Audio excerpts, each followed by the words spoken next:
Hey guys, welcome to Tech Overdose. I have been looking for a good microphone for the channel and a lot of people suggested to buy Rode Video Micro. Later I was watching many reviews and this good guy's video who showed up on suggestion about this Boya microphone. There is not much a difference in audio recording when compared to more expensive Rode Video Micro, and for which the price you are paying, this mic is a bang for the buck guys. Let's jump into unboxing and what all you get inside the box. So here we are at the unboxing part.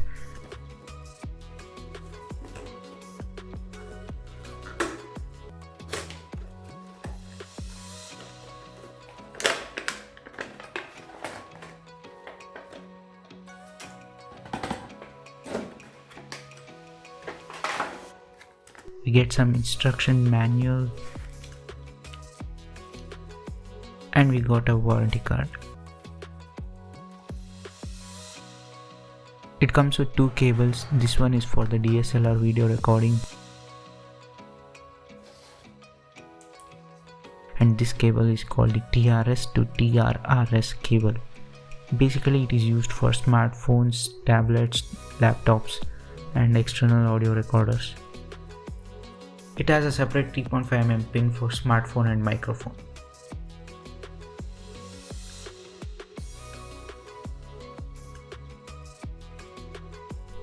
We got a shock mount which has a horseshoe mount for DSLRs and also a 1/4" screw hole is there for mounting on small tripods and mic stands. And we got a small carry pouch for keeping all accessories and mic while traveling.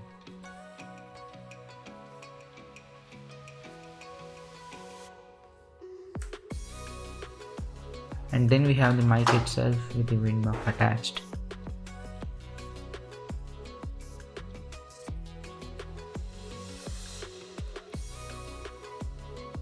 This comes with an all metal build and it feels sturdy and heavy in hand.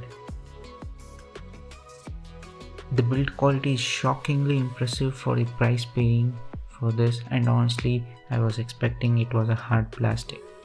And the only cost cutting made on this product is the shock mount. It feels very plasticky and easily be snapped while mounting the microphone. One tip is to use both the hands and don't force it using only one hand. It's hard to find and buy this piece separately at any store or online. Once it breaks means you are done. You have to get a brand new microphone in order to get a new shock mount. Here are some B-rolls of the microphone, and make sure you hit the like button, subscribe to get notified for the next video. Peace.